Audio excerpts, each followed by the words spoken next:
Hey, Foot Clan, do you hear the big news about Jalen Waddle being traded for like a 1 and a 3 and a 4 swap? And you're going to hear so much more about it on Tuesday. On Tuesday, because we just pre-recorded this episode right before the Jalen Waddle news broke. So it won't be on today, but we will cover everything, including the clear, obvious way this is good for Troy Franklin on Tuesday. Stay tuned.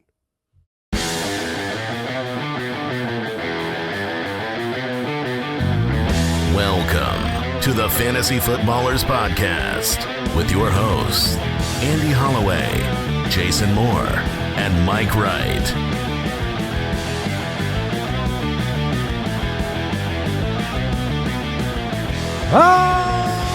Welcome in.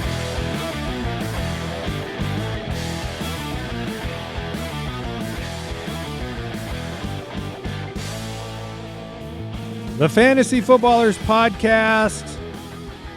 Jason Moore, Mike Wright. I'm Andy Holloway. We're back again. Excited to have you with us as we get you ready for the 2026 fantasy football season, which should be far away. I mean, I think I plugged in an approximate draft date for our League of Record draft like a couple days ago. It's like 176 days away now. So right around the corner. But, I mean, there's just too many steps along the way. We're going to have an NFL draft here soon. We still have more free agent signings. The draft will be here very soon. Is there one specific player, situation, team in the draft that you're just like, I got to know what happens? For me, it's Jonah Coleman because he's a player that I like, and if the NFL likes, then I'm in. But I could see the NFL being like, you're going to drop to the 4th round, maybe. If the NFL doesn't like Jonah Coleman, does that mean it doesn't like you? I don't think they know me. Okay. I think I'm safe either way. You think you're safe? I think I'm safe. But yeah, that's just one of those players where if he's a 2nd-round pick, awesome. If he's a 4th-round pick, awful. I like Adam Randall. Okay. The converted wide receiver into running back who is just your type. Yeah, he's 6'3", like 230, and a super athlete.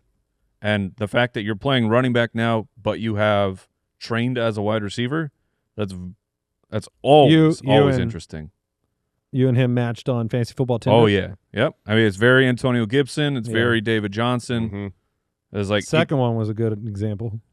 I mean, Antonio Gibson for all the dude, I literally because I tweeted. He hates this so much. I do because I got it again. I know. I tweeted about Adam Randall and people are like, "Oh, is this going to be another Antonio Gibson?" And I'm like, 2 top 12 fantasy seasons. His rookie year, he was the running back 12. His sophomore year, he was the running back 10. You're like, oh no, what a horrifically bad career. But to be fair to them, then he disappeared. Forever. Most guys don't. Up here. Man. So wait a minute. It's more like the summary. Like if you were to find an Antonio Gibson card in a collection and pull it out, your first thought is, man, that guy, and then it's the following sentence. And I think 99.99% of people would look at Antonio Gibson and say, oh, man, that guy had a lot of potential. That's the outcome. Because I think when he was having some success as a rookie and a sophomore, we still wanted more. So it wasn't like we were like, yes, this is the. I'm just not to count, not to say he didn't have success during those years. It's funny. Like, remember he fumbled like 5 times. He had the good year. He had a huge fumbling problem. Wide receivers don't train on holding on to the ball quite as much. A third round. I can always make Mike upset with that though. Well, because it's a 3rd round running back, your expectation should be 0 seasons as a top 12 running back. That should be what you would expect. So if Adam Randall's a 3rd round running back, which is what David Johnson was, what Gibson was a 3rd, yeah. Does that mean that this is going to work out again? Bro. And you just have to hope he's never the running back 10 because that was like the demise of both of those guys. I mean, honestly, because if you're talking rookie picks, it is the season. If Adam Randall goes in the 3rd round, he'll be in the 2nd round of rookie picks. And if your 2nd round running back gives you 2 RB1 seasons, like that's a smash pick. I think with this year's running back, if for some reason he is in the 3rd round, meaning he's a day 2 pick. Yeah. I don't think he will be. I don't either, but if he does, I'll bet he sneaks into the back of the 1st for rookie drafts. Yeah, maybe because the class is so bad. Maybe it'll be interesting. But there's going to be so many wide receivers. Like first and second round wide receivers should fill up the majority of your first round of rookie drafts. We'll know soon. Well, we got a lot to get into today. I'm going to jump into our quick question momentarily. I want to remind you about the Ultimate Draft Kit. It's where you find our tier-based rankings, our premium stat projections, 100-plus player profile videos, custom cheat sheet creator, sleepers, breakouts, busts, values, custom scoring support, our Value Scout tool, and a ton of other things, including some new projects we're working on. This is the time to pick it up because you can get access to the Dynasty Pass with all the content available right now, and you get it at the lowest possible price. It launches in full on June 1st, and so that is the most trusted way to win at your draft. We're with you all off season as we get you ready for the fantasy football year. Let's jump right in. Trending or ending? Trending or ending? Jordan Love will finish as the quarterback 15 or worse. It is now a 2-year trend for Jordan Love. He had the spectacular debut as the starter for Green Bay in 2023. Quarterback 5 on the year. The last 2 years, quarterback 15. Quarterback 17. He missed 2 games in each of the last 2 years. He has lost Romeo Doubs in the offseason. Trending or ending? Well, not just missing 2 games. This wasn't like, hey, if Jordan Love played all 17, it would be great. I mean, he was about 3 points per game fewer than the breakout campaign. Yeah, both of the last 2 years. So it's like you're at the point now of was that the outlier? Right. That's the question. I mean, that really is was that year where he was the quarterback 5 and threw 32 touchdowns, was that his outlier year? Or the last 2 years with Josh Jacobs being in town, scoring so many rushing touchdowns? I mean, when we watch Jordan Love, he looks like a really good quarterback. I think he's great. Personally, I think he's a great quarterback. Personally, I felt like that year when he threw 32 touchdowns was not the norm. Like his norm, which is good. I'm not like I think this is trending. He will be outside the top 15 at quarterback, in my opinion. That doesn't mean he's bad. He's not a below average quarterback. It's just he's not really an elite quarterback. I look back the last couple of years of just what is like the average, NFL team. Like I looked at the team level so that injuries aren't skewing it. How many passing touchdowns is the average team? Like, you take out the leaders and take out the crappy teams. What do they throw? And it's usually Probably about mid-20s, right? 24, 25 touchdowns. And you look back and we're like, what a piece of garbage quarterback. And Aikman never hit that number, right? Some of the other greats. Imagine 25 passing touchdowns. What a bum. Yeah, and so you look and it's like, okay, well, he threw 23 last year, 25 the year before. That's not bad.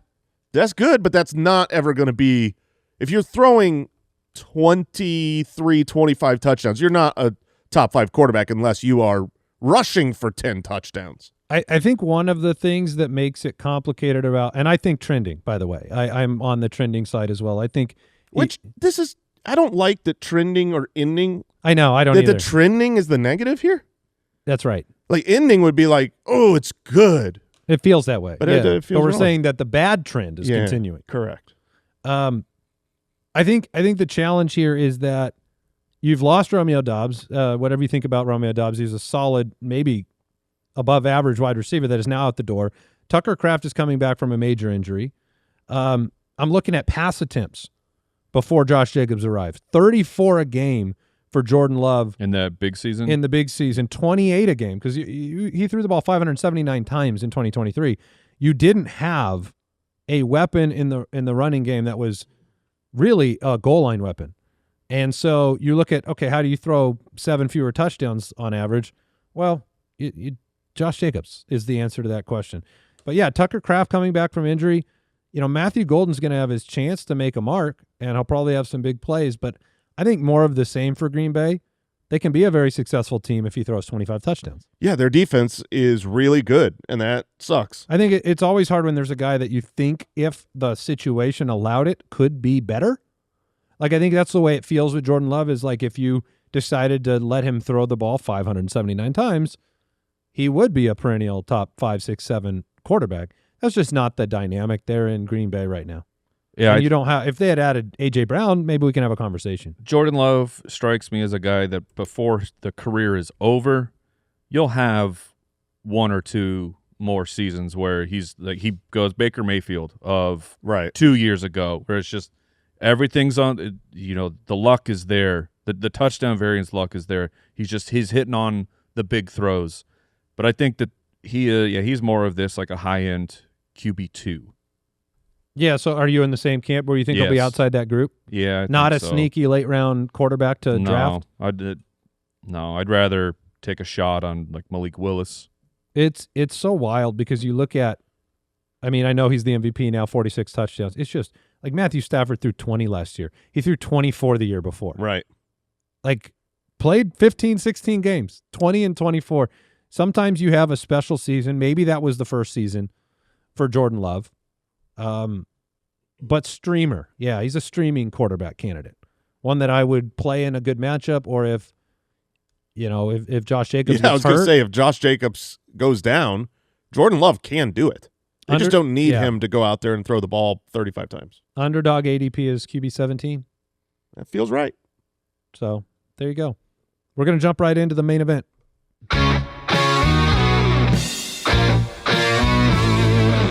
Coaching Carousel.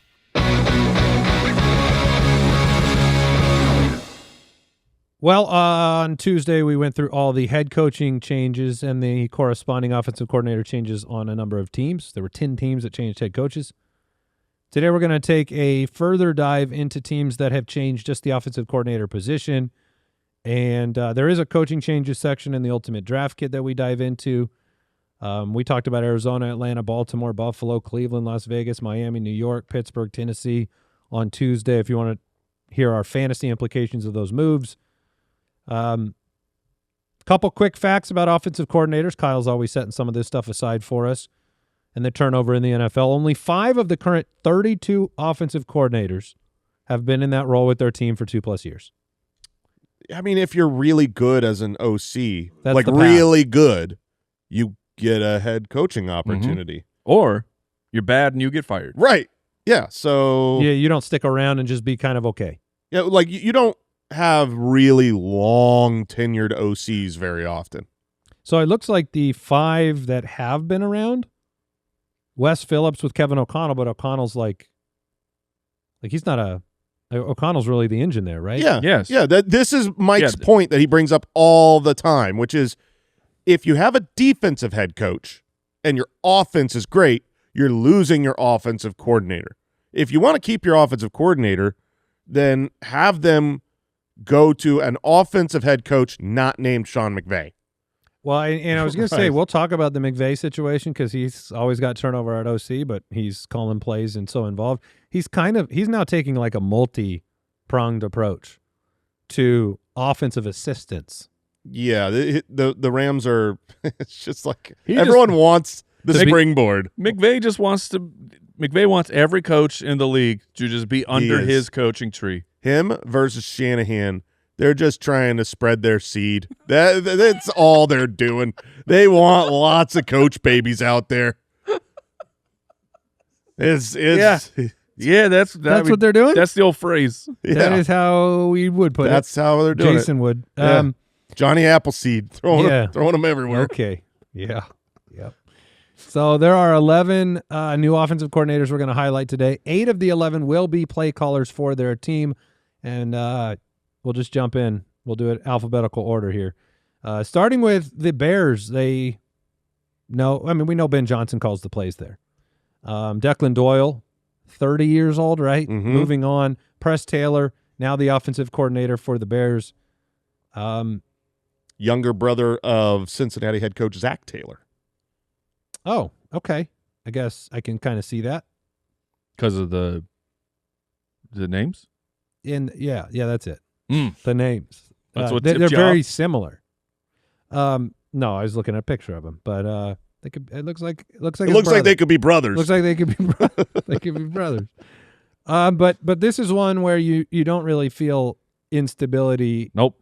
In fact, the Chicago offensive situation is just going to be really, really interesting because, like, Jason, I don't think you were a part of this conversation. might have been the footcast. Someone brought up, like, why are you so in on Luther Burden? Why isn't Odunze a sleeper? We kind of talked through it. I think Odunze is a huge sleeper. Like, he's definitely a player that I'm paying attention to. The first 13 weeks of the season, he had a 22% target share on that team last year. Colson Loveland had been banged up, not a part of the offense as much. Same with Luther Burden. Weeks 14 through 18, it completely changed. Odunze was hurt. He missed time. Colson Loveland grabbed a stranglehold. Luther Burden started to establish, and then in the playoffs, it was all Loveland, right? 28% target share for him. Odunze down to 13%. But the departure of DJ Moore in general, like, I think the Bears are just one of the highlight teams for the entire offseason. Oh, yeah. That you can be excited about what they started to form if Caleb Williams can start to throw the ball more accurately. You got what? You have 5 skill position players that you will want to draft. I mean, I think Loveland is the one that I'm going after, but then it's like, even though I prefer Burden over Rome Odunze, there's going to be drafts where Rome Odunze lines up where this is a value. I want to take a shot at the Chicago offense. Then DeAndre Swift, Kyle Monangai, do. Like, all of these players are going to be drafted, and this is what happens when you give us just something glorious like Ben Johnson getting an offense. Yeah, hopefully. But I will say this. If Caleb Williams doesn't break the record for passing yardage for the Chicago Bears, you're going to be disappointed. Oh, of course. It's just you won't be happy with all of them. That's what I mean. Either one person breaks up, but what I worry is that if he throws, you want tickets into that show, though. Yeah, I'm just saying the show might not be as big as we think. If he throws for 3,900 passing yards, okay, like, everyone's going to have a stretch of games that are good. So that's my only worry with the Bears. You got to have him throw for 4,300. Well, I mean, what was it? Jordan Love the last 2 years was the 3,300. That was the crazy number there. You talk about the offensive pieces in Green Bay as well. But I get what you're saying. I think that this is one of the situations. They lost a star center. We can't forget about that. Their offensive line was so good last year, 3rd, according to PFF. They've got to fix the center position. That's a bummer. But Ben Johnson is the offensive mastermind here. It's not going to be Press Taylor. Declan Doyle benefited from being under Ben Johnson and getting another job, but Press Taylor is just stepping in to kind of literally assist, not call plays, right? Yeah. All right, let me take a quick break for us, and then we'll come back and talk about the other 10.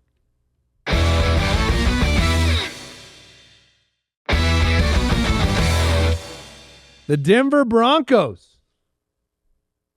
Okay, this one's weird. I love talking about the Denver Broncos because you hate I find Payton. Sean Payton to be simultaneously a good coach and just plain annoying. Just kind of. I love just how you rant on him. Just like a dude that's got to be talked about a lot, that's got to be angry all the time. I mean, you even saw it when he got rid of his offensive coordinator. It was like, I can't remember the exact quote, Kyle. Maybe you can find it. It was something to the extent of like, he's like, yeah, Sean was just in one of his moods. That's what I feel all the time. I mean, that was the quote. It was like, he's in one of his moods. He was going to be mad no matter what. It's funny because I can completely see your perspective, and I don't think you're wrong. And yet I don't despise Sean Payton. I like him. I like his personality. If he was my head coach of my team, if I had a team, right. Yes. I would like that he is that head coach, and I do enjoy his press conferences. I like watching him talk. I like how he explains stuff. Also, gross. It is clear as day that Sean Payton wants you to think very highly of Sean Payton. To a very unhealthy degree. That's very clear and obvious. Yeah. He has the Bounty Gate stuff trailing him too. He likes his own brand. Mm-hmm. He's a fart sniffer. Yes. He smells his own farts and he loves. Yeah, and he's like, hey.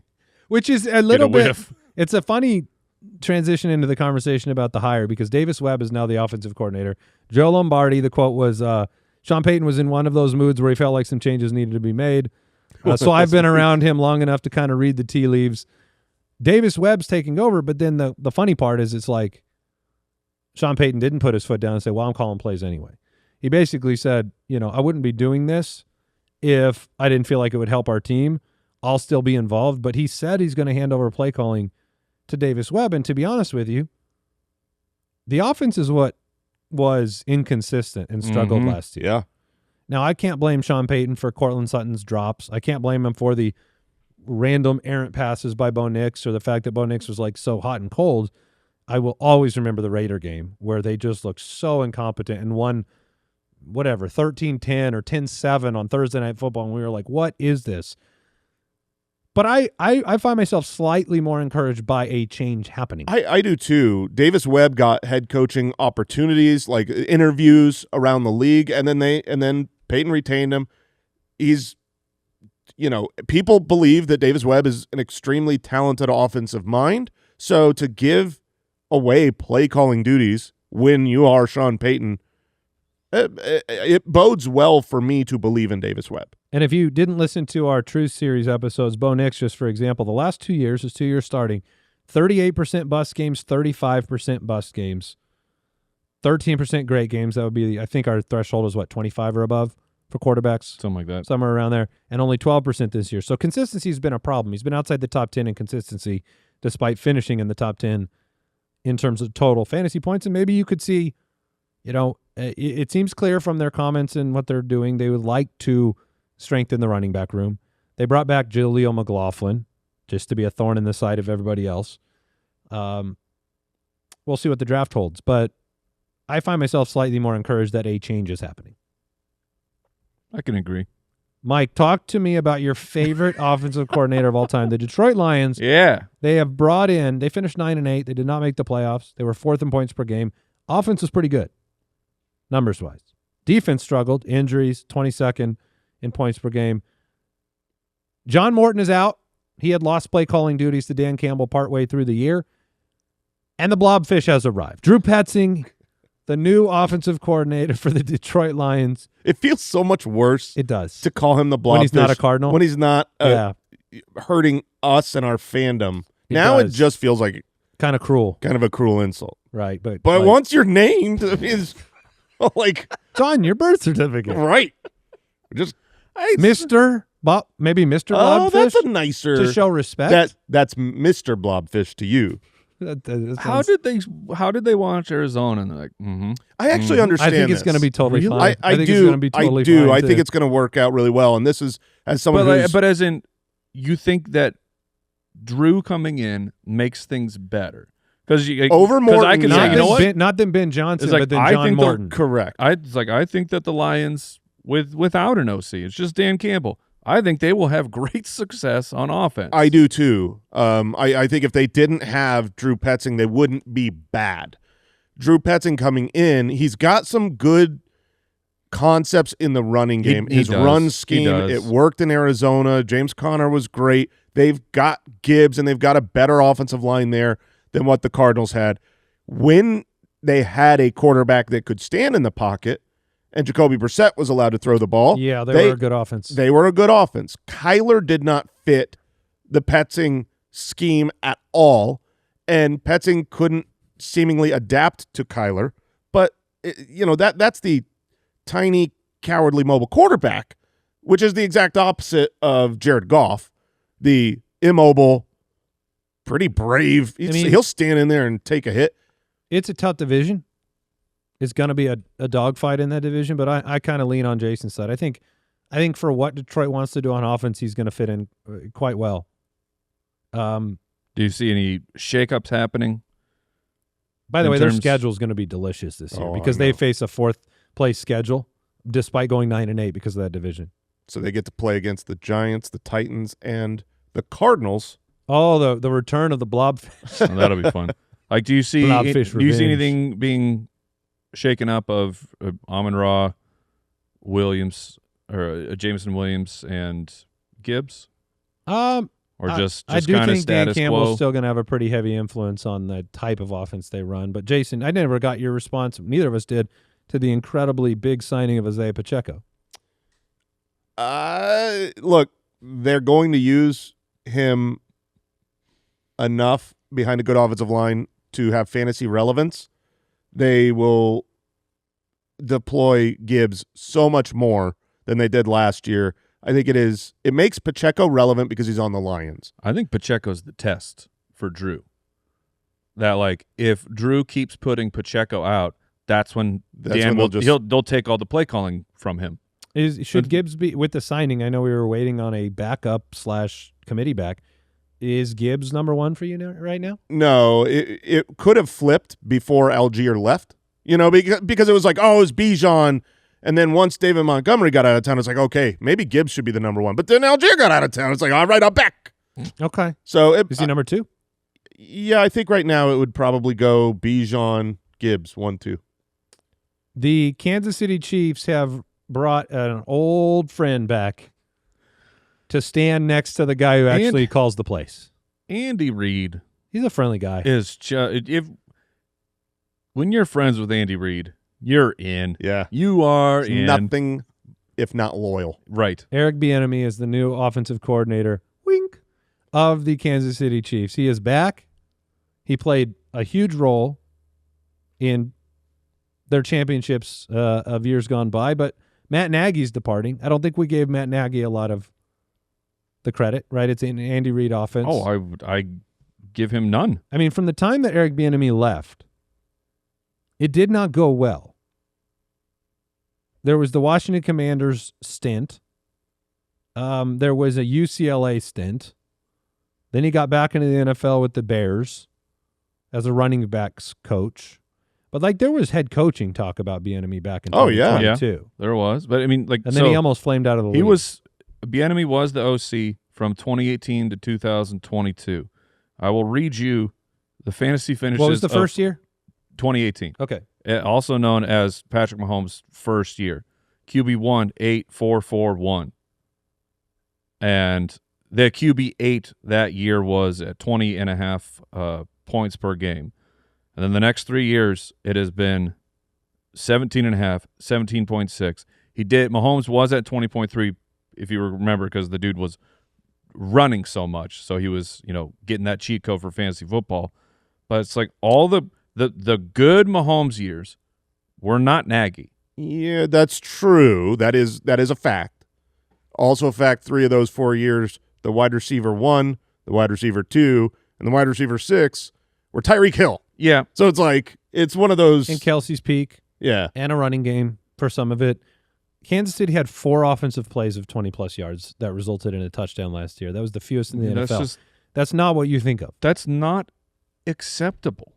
How do we not get mad at Reid? Is Reid just immune from people being we just blame the personnel? I don't think I blame just the personnel. I think it's the trend of how you deploy a defense against this team that was beating you over the top over and over and over. They go to the shell defense, the 2 high safeties, and then they take what the defense gives them, and it's worked for most of the last years. Now, this past year, injuries got in the way. They didn't get in the playoffs. Then they did the right thing and shut things down towards the end of the year.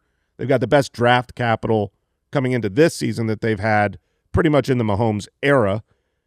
So I think it's going to get a little bit fixed, but the offensive skill positions are still a big question mark. Kelsey's older. They don't have a successful downfield threat. Even after re-signing Thornton, huh? Yeah, I mean, Thornton is MVS. They don't have a Tyreek. I'm saying that's sarcasm. Mahomes is the injury. We have to overcome all of that, but I'm more hopeful now that it's good for the running game. We're done with the budget magician.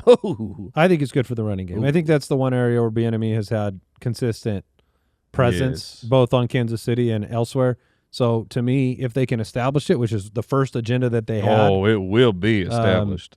Then that seems kind of interesting to me. So the Chargers, this is a fun one to talk about. Mm-hmm. Mike McDaniel replacing Greg Roman. I'm not sure you could have more opposite personalities, ages. 11-6 last year, second in the AFC West. Mike McDaniel is 43, but he really seems 25. Yeah, I don't. He's got a young soul. He takes a BMX bike to work, and he looks like he's still growing. Right, so it's like he's a kid having fun out there. It is the dynamic of him and Harbaugh together is spectacular, but I think we all really respect it. I respected how the Dolphins continued to play hard for him despite the season going to crap and obviously eventually leading to a completely go. Players have always loved him.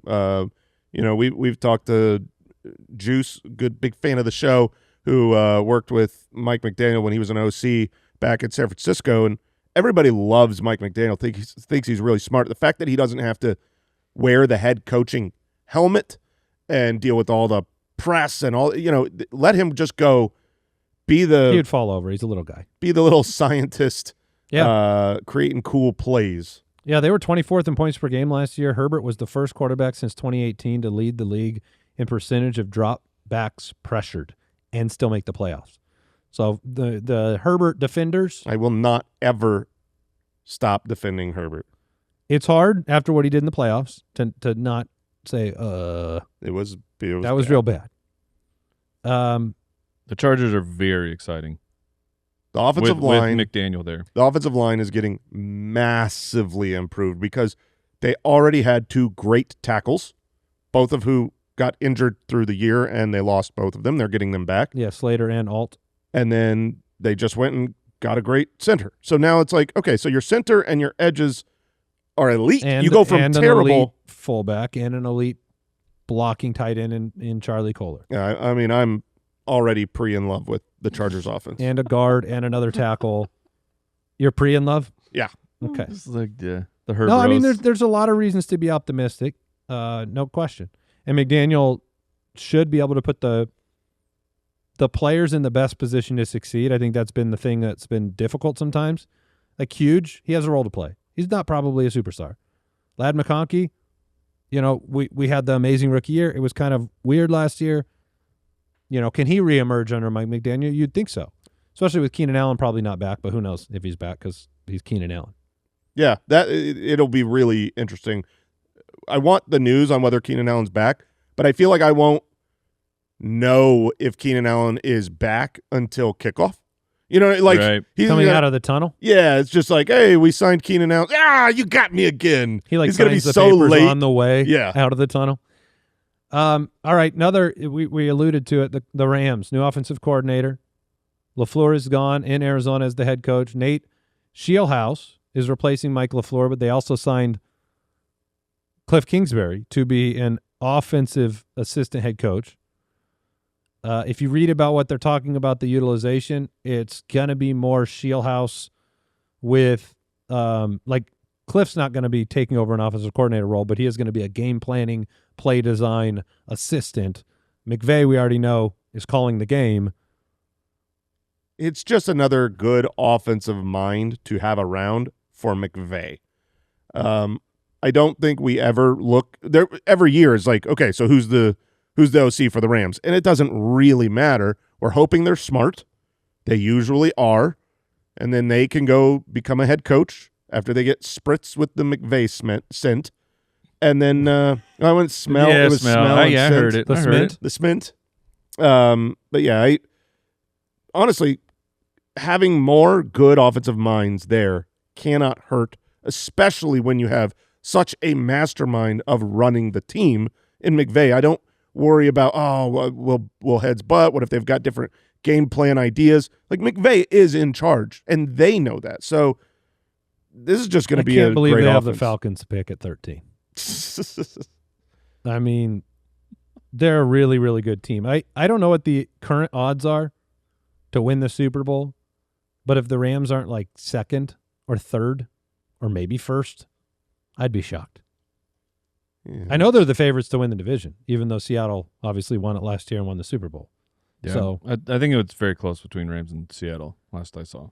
to speak of an offense with the most opposite perspective possible, the Jets have hired Frank Reich. Huh? I am seeing right now. Is this a big joke, this Jets thing? It Frank Reich, who do you want? I want Geno. The Jets are very unserious. I feel bad for very few fan bases more than our own. But the Jets certainly qualify. I don't know how you can stick with that team. Frank Reich will be, I presume, the interim head coach. by year's end. They're bringing in someone at OC who has been a head coach in the past. I also presume he will not be taking over the team next year. No. Frank Reich will not make it through the season. Oh, that's the other. He might. Well, no, Andy's bringing up a good point. Because we know Aaron Glenn will. Oh, okay. You know what I mean? He's like, he's got his samurai sword out. He's ready to get to work. like, you will not be the interim. I mean, not he's already played the half season situation before, right, in Carolina? Well, yeah, Reich was. Reich is he's not unpacking it all of his belongings. I think it's passed him by. I think that's what we saw very obvious.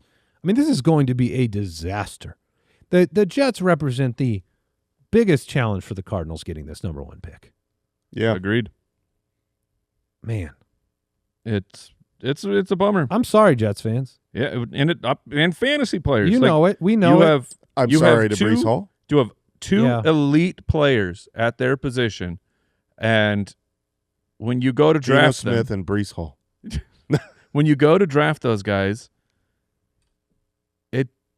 it's going to be difficult, and it's going to because you're going to have to talk about Frank Reich being your offensive coordinator and Aaron Glenn still being the head coach and Geno Smith being the quarterback, if not him, Justin Fields. It's going to be a bunch of stuff like that all off season long. It's Andy's thing to remember from the Things to Remember episode. Yeah, bad teams ruin good players. Yeah. There you go. I'm sorry, guys. Don't draft him. I'm sorry. That's our analysis on Frank Reich. Oh, yeah. Play caller. Yeah. We should have – someone's got to have odds of, like, who gets fired first, Reich or Aaron Glenn? Yeah. I think I do think Frank Reich will be the interim head coach. That might be the case. That might be the case. We'll take a break. We'll be right back.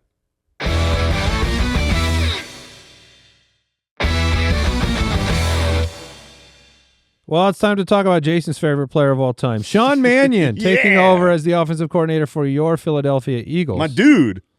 Sean Mannion, my boy Sean Mannion, or Jason's boy, Sean Mannion. Thank you. Okay. Well, Kevin Patullo wasn't getting it done. We know that. And it seemed like not a lot of people wanted this job. No, because I don't know. There's just a bad vibe right now with the Philadelphia offense. If AJ Brown is traded, right now, Goddard is not re-signed as of this recording, right? Correct. And as of this recording, AJ Brown is not traded. Correct. But, Saquon Barkley, last year was a big difference. He's not getting younger. Question marks around Jalen Hurts' abilities to take the team as far as they'd like him to. Last year, they were 19th in points per game. The year before, they were 7th under Kellen Moore, the championship year. They were 24th in yards per game. The year before, they were 8th. They were 11th in rush attempts per game. They were number 1 the year before. That's correlated to success and leading games. Mm-hmm.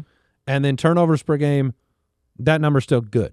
So they didn't turn the ball over a ton. But I feel like the OC for Philly, your biggest job is you are a human shield for Nick Sirianni. That's why people did not want. Like that's your job is. Oh, that's why they don't want the job. Is you show up, and then if things don't go well for the team, you get to take all the blame.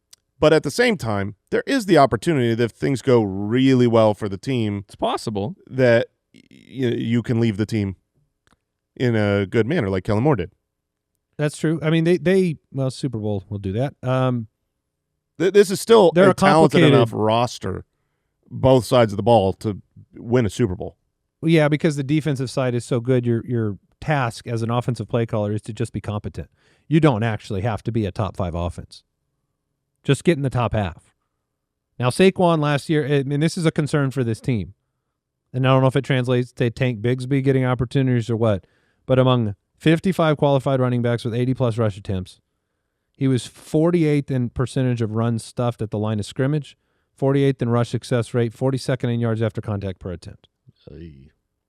That doesn't seem great. Hopefully, sitting in the tank. Hopefully that is, hopefully it's an outlier, but you had Lane Johnson miss a lot of time. Yeah, but when running backs, how often do they bounce back from this? When it's gone, it's gone. And it vanishes seemingly overnight. And it does all of our heroes. That they play long enough, it just disappears, and then they still have like multiple years left in the league where you're hoping. Yeah, where they're kind of all right. You're like, yeah, do you remember how good Barkley was? It's going to be really Maybe hard. he could do it again. It's going to be hard not to draft him where he drops. That'll be the hardest challenge with Saquon Barkley, because you could easily talk yourself into the offensive line improving and the team improving. Lane Johnson, you look at the splits with him and without him as a team, wins, losses, points, everything. He's one of the best tackles in the league, and it shows, So having him back and healthy, you would imagine, hey, maybe the run game will work. Maybe everything will open up and be better. And you're not drafting Saquon number 1 like you were last year. Right. Okay, well, so, Jason, just very, very early, just off the top of your head, Kenbone Walker or Saquon Barkley? Kenbone Walker. All right. Seattle. Goodbye, Clint Kubiak. You just earned yourself a head coaching job. Also, before we move on, I just was, since we're talking about these teams and we were saying Super Bowl odds, looks like the Eagles are the 7th highest Super Bowl odds. The Rams are, in fact, the favorites. Oh. And Seahawks are second. There you go. 14-3, first in the NFC West. Clint Kubiak is now the head coach of the Raiders. And Brian Fleury is taking over. Part-time Viking, full-time offensive coordinator. He's got a Luke. By the look of this picture here, 45 years old. Was with the Dolphins and then was with the 49ers. He was with Leif Erikson before that, though. Leif Erikson? Yeah. Is that a Viking? It is. Yeah, okay. Good. I'm sorry. That's your didn't your know heritage. Jason didn't know what I was talking about. God, guys, it's called, are you upset back there, Papa Josh? You know what he's talking about? No, I got it. It's called That's because you look like a Viking yourself. Thank you. A book. That is actually the nicest thing you've ever said to Josh. He took it as a hardcore compliment. And you were probably around when they were Is still that not around. just an objective compliment? If you like the look of a Viking? Some I don't people know. like it. I mean, depends if you're a man or a woman. Okay. Fair. That's fair. Yeah. I think most men would take it as a compliment. Yeah, I mean, you're I don't know big if I and strong. if I told could you grow like a you look huge like you're in beard. a biker gang, would you take that as a compliment? No, I wouldn't. Oh, Pretty similar. I think that it's a Pretty similar vibe. look. Yeah, I think the one's a Vikings lot- translated straight into biker gangs. Yeah, exactly. They retired from Vikings and then they got a motorcycle. They're like, I'm old. I'm gonna Wait, is that start how a you biker see gang. biker gangs That's as how old? That's how I see them now. Yeah. Oh, they're not all old, man. Riding their land boats. Exactly. The water's too tough on my tummy now. Give me flat ground. They're land boats. The wooden motorcycles. Those are the ones the Vikings ride. Leif Erikson has a day? October 9th, Leif Erikson Day.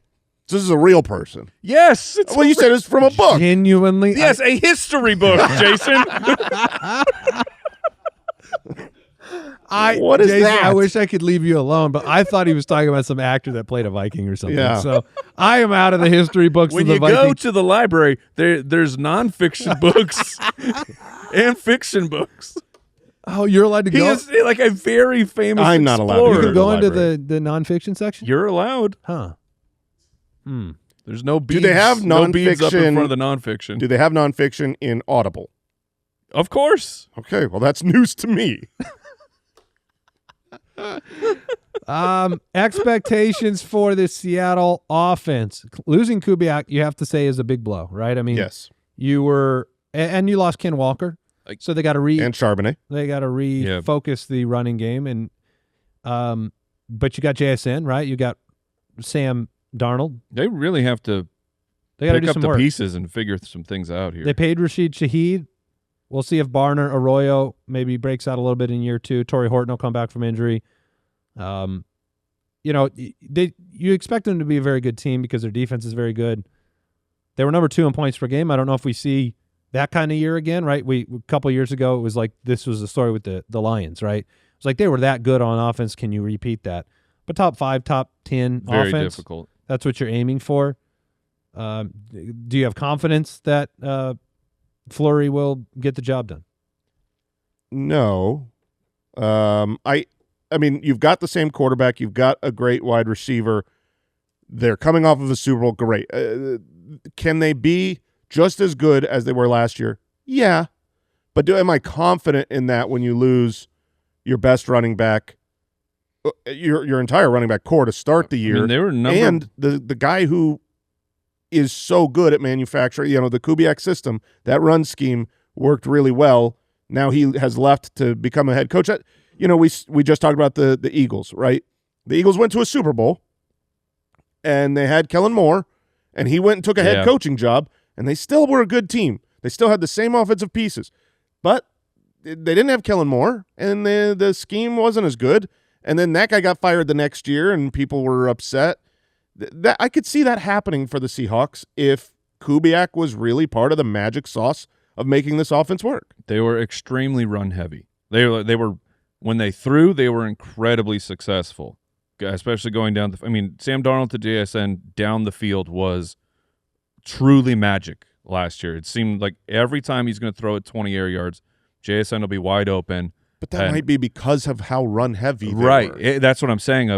With no Walker, and I can't imagine that Charge is there at the beginning of the year. How do you maintain that if that's what the team wants to be?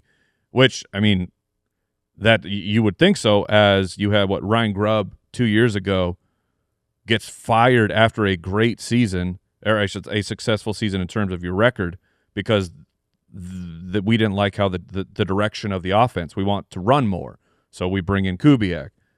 If you don't have your two top running backs, how do you do that? I think they will make a splash in the draft. Okay. I think it's very likely that they will at running back.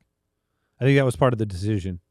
Yeah, you want to pay Ken Walker big running back money? It's just it's a really difficult year to make a splash. But they got the perfect pick to do it. Last pick of the first round. Yeah, but the issue is, obviously Jeremiah Love will be long gone by then. And a splash doesn't have to be a top 5 pick. I'm just saying, one of the top 2 or 3 running backs on the board. They could easily draft the second running back off the board. Yeah, that's all I mean. With their second pick. You got. I don't know how much the NFL is going to love this crop. Exactly. Tampa Bay, every year, always. Yeah. Josh Grizzard. Is Baker Mayfield the quarterback? Because that means new OC. Always. Zach Robinson, though. Does he still have enough of the whiff of McVay on him? It's starting to wear off. I think he could be tracked by a bloodhound. For sure. A bloodhound there's enough. There's enough. If Robinson was lost in the woods and you gave him a McVay hanky, I think they could track him down. There's enough. Hanky. The Buccaneers started 6-2. After the bye, they went 2-7. It was sad. It was as sad MVP for Baker as it was for Ibuka, as it was for Evans is gone now. I think the clock is running out on Todd Bowles. This is another situation that I can see. Todd Bowles is on the hot seat. It's like Frank Reich versus Aaron Glenn leaving. I think if this team started slow, you could have Zach Robinson as your interim head coach. Absolutely. So ultimately, we've come to expect changes in the offensive coordinator position for fantasy purposes. I certainly am not. I don't think that Zach Robinson makes me feel way better. I don't think he makes me feel way worse about the situation. I like that Evans is out of the way for fantasy purposes for the wide receiver room, for Cade Otton. I think Baker has gotten used to getting it done with different coordinators. But I don't have I don't think this is a major move. I like that it's an experienced play caller, someone that comes in and, he's not trying to figure this out. We didn't know how the Grizzler would do. Sometimes you are able to be Liam Cohen where, you get that first shot and you prove yourself. And sometimes you get that first shot and you're like, you are found unworthy. It's nice to have someone come in. Be gone, Grizzler. We know you're not bad. Yeah, guys, Zach Robinson is not bad. My code's not working. I can't get back. Can't get in the building. Someone had to fall on the sword for Bowles not to leave. That's the truth of that situation. It was either going to be Bowles out the door or somebody was going to have to get the. It's your fault, not mine. It's not me. I'm not leaving. Yeah. So I'm going to be mildly interested in the Buccaneers. I'm very excited to see where, with Mike Evans leaving, where Igbigboo is drafted will be fascinating. Emeka Egbegboo. I'm guessing that if you look at where he's going on Underdog right now, it's not where he's going to land come August. Well, we should all guess. Kyle can tell us, but we should guess where we think he's going in underdog like right now. Like now? Yeah. I am going to guess he is going at I have my guess. I've got mine. I don't Wide wanna receiver disclose- number? Wide receiver number. Yeah, I've got mine. I will guess wide receiver 22. I had 23. I had 26. Kyle? He's 21. Oh! I think it will rise. I do too. Yes, I do. Sir! I love the cadence. It was really eager. Yeah. I think it will rise. I do too. I think that there could be some definite reasons for optimism there as a go-to. Because you go into next year, I mean, Godwin is really reliable, but not explosive anymore, in my opinion. So then you're looking at Ibuka. Can he take the mantle there? And he's a good receiver. You don't do what you did in the first 7 weeks, 8 weeks if you're not. So we'll see. Washington, boy, the wheels fell off last year. Everything went wrong. And then they lost Cliff Kingsbury now. He was a revelation for Jaden Daniels as a rookie. David Blau. Oh, Blah, blah, blah. Taking over. David Blau. The defense was bad, guys. The backwards hat Dan, I mean, he's kind of like Doug Peterson. It really works in the beginning. That's how I feel about. we have the numbers, Andy. I don't know if you saw them. Okay, go ahead. So in 2024, head coach Dan Campbell went 10-4 in the regular season with Dan Campbell? I'm sorry. Dan Quinn Okay. went 10-4 in games he wore a backwards hat. Oh, we have backwards hat number. Yeah. No, this is Kyle Go gives ahead. us the stuff. Go now, ahead. just and something to note in that year, 2-0 with a beanie on. Just a side fact. Yeah. Undefeated. 2025, it flipped. Head coach, backwards hat games, 3-12. 2-0 with a beanie. Oh, no, undefeated. Yeah, So wait, he hasn't lost with the beanie in 2 years? correct. And he looks better. What is the I mean, Someone how old is get he? these numbers to Quinn. Because we've done some math on like when you should be wearing a backwards hat. Don't you, Well, we don't. That's Colin Coward? yes. Well, we can lay claim to the head coaching. I mean, he can judge the quarterbacks with backwards hats. We can judge head coaches. Here's what I think. Head coach. I think if you win a bunch of games, you can do whatever you want. And I think if you don't, you look dumb and stupid. Like that haircut for Matt LaFleur. It's going to look fine if he's a 12-win coach. Yeah, and if you look like that, I'd get the Clippers ready. I'd get the Clippers ready. We like bad defenses for offenses to have potential. Jaden Daniels didn't get to play much last year. 3 games with McLaurin. He only started 7 total. I mean, we know the offense is going to look very different David Blau had good comments about McLaurin too. because a lot has been made about of the head coach and Cliff Kingsbury arguing about what the offense should be. You know, Cliff is it's a college offense where it's everything is shotgun, and Dan Quinn wants his quarterback under center more. He wants to get that utilize that to a great effect for the run game, and so I would expect that will happen a lot. Now, what will Jaden Daniels' success be in that type of offense? Because it's very different being the shotgun only quarterback versus the under center. I mean, I think Jaden's good, so he'll be able to adapt to it, but it will be something to pay attention to, especially if he struggles early. David Blau came out and said he wants to run the offense through Terry McLaurin and get him 10-plus targets a game. That was one of the things that he said. He said that's going to be part of the goal of the offense, which you like to hear for fantasy. You do, Mike, you do. seem It's to be the 10 targets. skepticism? How many times are you throwing the ball? Like 11. I mean, are you throwing the ball 28 times and you're giving McLaurin 10 targets every week?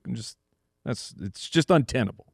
Okay. It's math. I don't know how untenable it is with their current depth chart. Because they don't have enough. Who else? pieces. Who are you throwing the ball to here? Yeah, name somebody. Chig Okonkwo. Oh, well, there you go. Yeah. Okay. What was your reaction? There's 3. You didn't get to hear this guy lose his Ben Sinnott Mm-hmm. love. And Yeah. Chig Okonkwo, do you think he'll be a pretty good asset for fantasy? Because No. Zach Ertz was a very good asset for Jaden Daniels. Zach Ertz is coming off major injury. And that was the limited version And- of Yeah. Zach Yeah, Ertz. no, It wasn't, Okonkwo is still it at his wasn't young, athletic- healthy Okonkwo. Yeah. No chance he makes a huge impact for fantasy. Okay. Chig You're Chig out.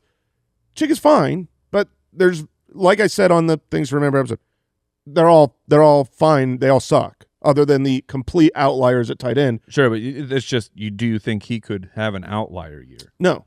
Okay. No, I think he'll be, even if he's a top 12 tight end, it'll be irrelevant. I don't think he is as good as Zach Ertz. I know Zach Ertz isn't as athletic as Okonkwo, but there's way more to play in that position. Zach Ertz is an all-timer at tight end, and so yeah, he was an all-timer, but still, he got to good spots. I think this team is desperate for some skill position players. They've got to be just hoping and praying that Jeremiah Love drops to 7. Which I don't think he does, but I bet they take Tate or Tyson, whoever the first pick. Yeah, whoever they prefer. I think they'll take one of the three wide receivers. That will definitely change everybody's tune on McLaurin's upside for that team if they add one of the big names. McLaurin's not young. No, he's not. All right, we are going to say goodbye for today's episode of the Fantasy Footballers. We will be going through a full recap of the biggest winners and losers of free agency as we recap all of that and kind of pick some of our favorites in the best situations on our next episode. And then we will do a regress or impress episode on Thursday. Catch you up on any of the latest news we haven't had a chance to talk about yet. Make sure you check out the Ultimate Draft Kit at ultimatedraftkit.com. Goodbye. Thank you for listening to another episode of the Fantasy Footballers Podcast. Join our fantasy football community on jointhefoot.com and follow us on Twitter @TheFFBallers.